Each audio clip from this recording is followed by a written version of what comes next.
يا صباح الفل والهنا والحلويات.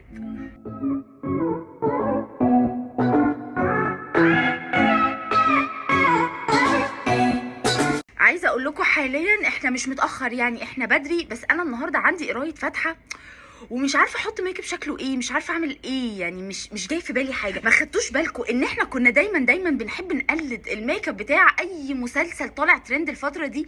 فالفتره دي بالنسبه لي اكتر مسلسل طالع ترند كان وتر حساس، وانا اصلا متابعاه وكنت زعلانه. كنت الاول فاكره ان هو 30 حلقه وبعدين اكتشفت ان هو 45، فكنت فرحانه جدا. بجد الميك اب ارتست بتاع المسلسل عاجبني بشكل اللي هو حرفيا مخليني طول الحلقات ما بعملش حاجه غير اني قاعده مبلمه في الميك اب بتاع اتنين، هادي كرم وصبا مبارك.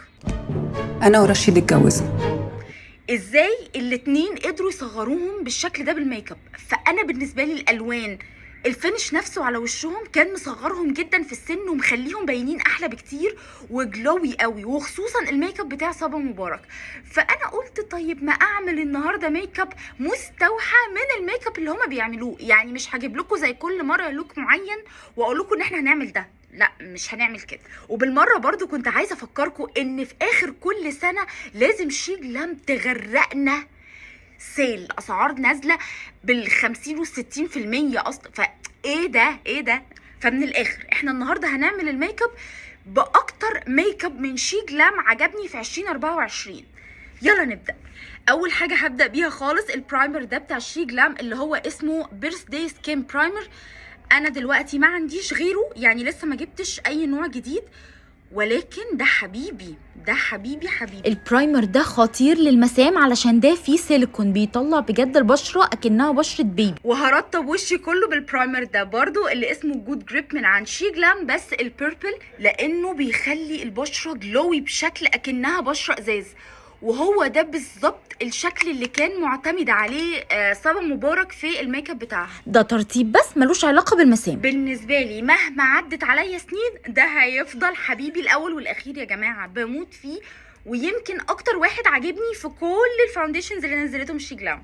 الفاونديشن ده من شي جلام اللي اسمه سكين فينت هايدريتنج فاونديشن، والدرجه اللي انا بقيت معتمداها منه شل. بجد اختيار رائع لو انتي بشرتك جافة او عادية، وكمان ينفع مناسبات وينفع كمان يومي لانه خفيف على البشرة جدا وتغطيته متوسطة. من زمان جدا، وده بالنسبه لي الكونسيلر المفضل ليا عن شي جلام، ولكن انا اليومين دول بشرتي جافه جدا بصراحه، ما بقاش بيعجبني عليا خالص، بقى بيخطط عليا على طول، وعشان كده بقيت بستخدم ده اكتر. هو ده برضو فول كفرج بس ما بيخططش زي ده، فهستخدم الكونسيلر ده بتاع شي جلام برضو بس اسمه بيرفكت سكين هاي كفرج، والدرجه اللي معايا دي اسمها شل. مش هحط كتير بقى، مش هتغابى يعني. بصوا الدرجه اسمها شل وحلوه، مش بيضه مثلا. لما بشرتي بتبقى جافه قوي او ناشفه قوي او مش كويسه، مش بحب احط برودكت كتير على وشي علشان بخطط. وهحط على عيني برضو علشان استخدمه كبيز للاي شادو بتاعي.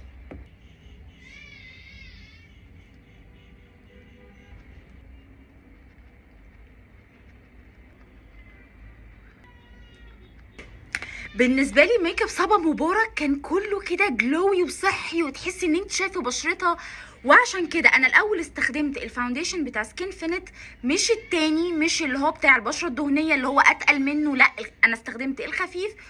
واللعب اللي جاي كله بقى هتبقى حاجات جلوي بقى وجلوسي بقى وهايلايتر وحركات، ده احنا هناير. صبا مبارك كانت طالعه كده فيها شويه برونز، فهحاول سنه كده ان انا اغمق نفسي او اعمل لنفسي شويه برونزاج. فمفيش حاجه بتديني الافكت اللي في دماغي اللي انا فعلا بدور عليه، والدرجه بتاعت البرونزر المظبوطه التحفه اللي هو ده الكونتور الكريمي ده من عن شي جلام، بس الدرجه دي اسمها تيراكوتا، احلى درجه فيهم بالنسبه لي. يعني انا ممكن يعني ارمي كل الدرجات اللي عندي واستخدم دي بس. مش عايزه الطرحه تبوظ والنبي.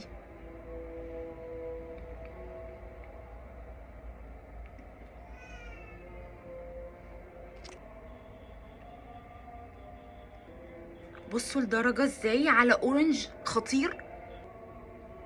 والباقيين بقى اللي افتح من دي واللي مش اورنج واللي على جراي لا هي دي بالنسبه لي التوب. واللي هي بقى معلش مش مفضلات بقى 2024، دي مفضلات من ساعه اصلا ما البلاشر ده اتعمل او من ساعه ما الكونتور اتعمل. اعتقد كلكم شفتوا الترند بتاع البلاشر الجديد اللي منزلاه شي جلام، اللي هو بلاشر بس شيمري شويه او جلوي شويه، يعني مش زي البلاشر اللي هو المات بتاعهم العادي. فهم ما عملوش برودكت جديد، بس هم عملوا باكج كده فيها البرودكت اللي هو العادي اللي هو البلاشر الكريمي بتاعهم السيل بتاعهم مع هايلايتر من ده.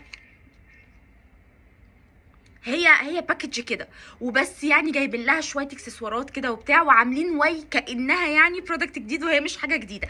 وعشان انا بتاعتي ما جاتليش فهنتصرف. انا برضو عايزه اجرب بصراحه الترند ده عليا او الهاك دي عليا ونشوف، لان انا بشرتي صحراء، فلو طلعت حلوه احنا كلنا بنعمل كده من زمان، احنا ليه اصلا محسسين نفسنا ان احنا اخترعنا؟ يلا. وعلشان نعرف نجيب شويه الالوان اللي كانت بتحطها صبا مبارك، هي خدودها كانت برونزي على شعره كده بيتشي او بينك، وفي الغالب هستخدم اون بوينت اللي هي دي اللي هي البينك قوي، معاها بيرث داي سوت اللي هي اورنج هافون كده. خد نقطه، بحب احط البينك قدام، نقطه ونقطه من التاني كده، واخدت من الليكويد هايلايتر بتاعهم الدرجه اللي هي اسمها فانيلا فروست.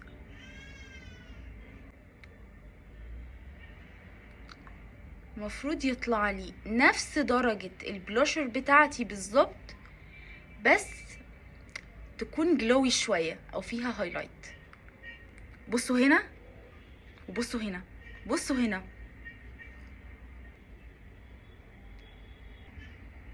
تحفه.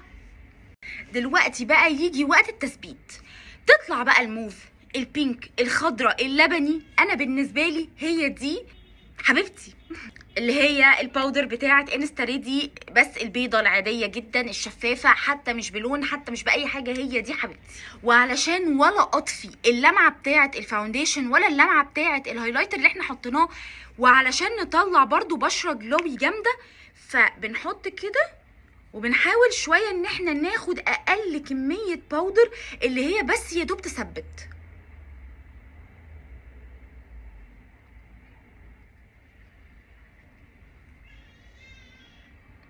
عندي برودكتس للحواجب قد دماغي، لكن ده بالنسبه لي اقواهم اتقلهم احلاهم كل حاجه، اللي هو الجل ده بيخلي الحواجب، يا ربي انا بايني دوست عليه ولا ايه؟ طلعت كل البرودكت اللي فيها، معرفش انا دوست عليه ولا ايه، يا ربي.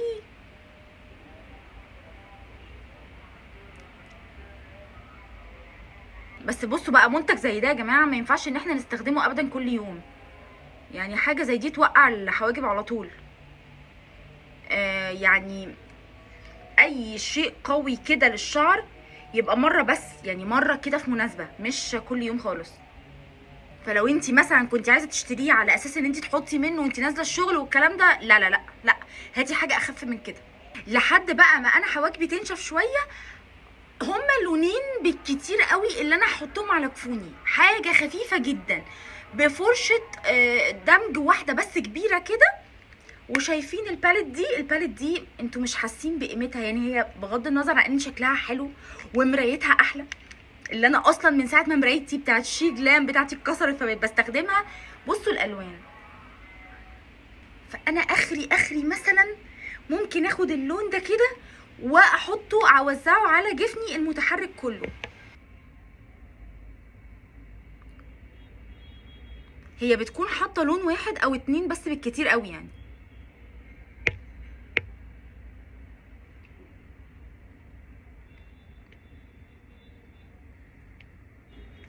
اغلس حاجه بجد يا جماعه والله، انا ما بحبش الظلم، ما بحبش الظلم.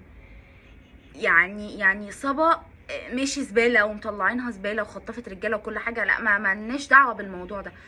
في موضوعها القديم ده بقى مع وليد وبتاع، عشان كل ده الموضوع يتعرف، ما بحبش الظلم، خصوصا اختها البارده دي.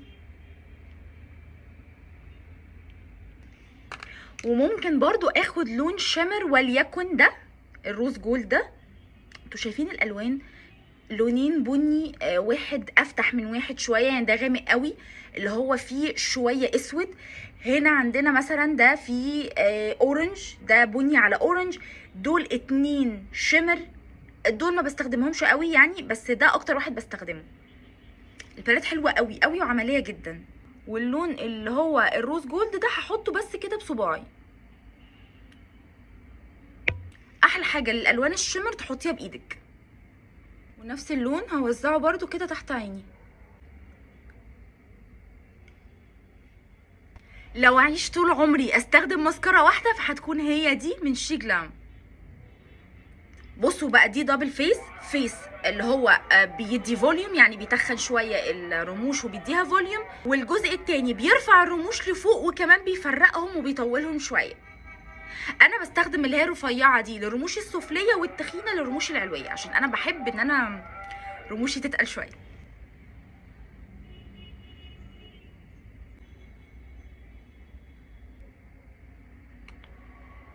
لا في فرق. يمكن ده اكتر ليب لاينر انا بجد بحبه من شي جلام. بحب ان هو كريمي وكمان درجته حلوه جدا بحبها. يعني هي بني نود كده، مش بني غامقه مثلا على جراي ولا على حاجه. انا بحب الدرجه دي.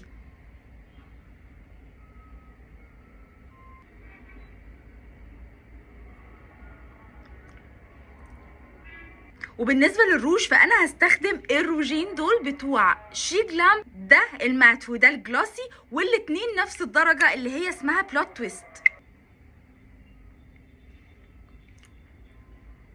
اورنج. فكرة ان انا مش عايزه الدرجه تكون باينه قوي قوي قوي ولا محدده. ودي الجلاسي بتاعتها،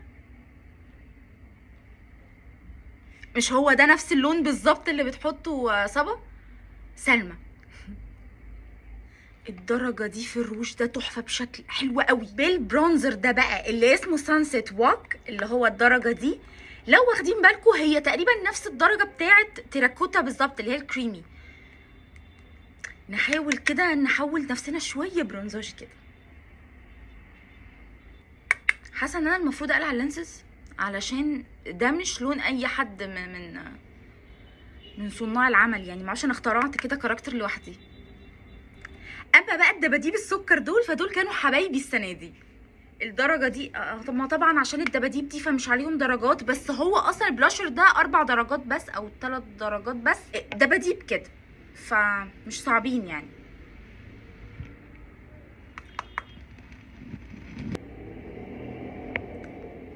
وبعدين البينك، هو في درجه بينك تانية، يعني هو البلاش ده جاي بدرجتين بينك، الدرجه دي ودرجه اغمق شويه.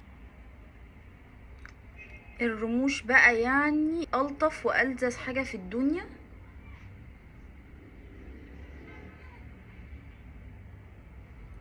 بصوا دي على فكره هي مش مقشات خالص، هي صغننه جدا، صغننه حتى مش طويله. لو العالم كله نزل من غير رموش انا لا. تحسوا ان الملامح كده بدات تبان، يعني ده كان اغلب الوان الميك اب بتاعتها. لو ما كانش الروج ساعات بيكرف على بينك شويه، لو عايزين نخليه على بينك شويه ممكن مثلا نزود من الروج ده اللي هو البلامبر ده. الدرجه دي اسمها بينك فلامينجو. هنحول اللون يعني ننقله شويه للبينك. بحب الروج ده قوي قوي كده. بقى مش فاضل الا الحواجب، وطبعا هستخدم القلم ده، هو انا ليا غيره؟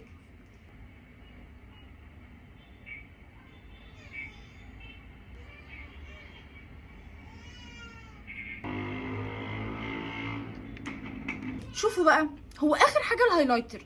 انا كان من الهايلايتر اللي هو على شكل مركبه فضائيه ده انا كنت طالبه منه درجتين كمان، اللي هما الشامبين انا جبت البيضه كانت الشامبين ودرجه كمان مجوش، اتعدموا في الشحنه. فما قدامناش غير ان احنا برضو نستخدم الباليت دي بتاعت دان اللي هما دول، على اساس ان انا والله ما عارفه هي لسه اصلا موجوده ولا لا. هبقى اشوفها في الموقع، يا رب تفضل موجوده لانها بجد منتج حلو قوي.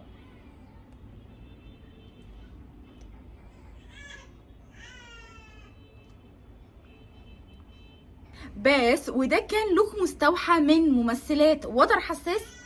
يعني عايزاكم كده تفضلوا معايا على الخط، كل ما يعجبكم ميك اب بتاع حد معين. يعني الظاهر برضو ان احنا اليومين دول لازم نركز شويه مع نقطه سودا، عشان انا مش بتفرج عليه خالص عشان مش عاجبني.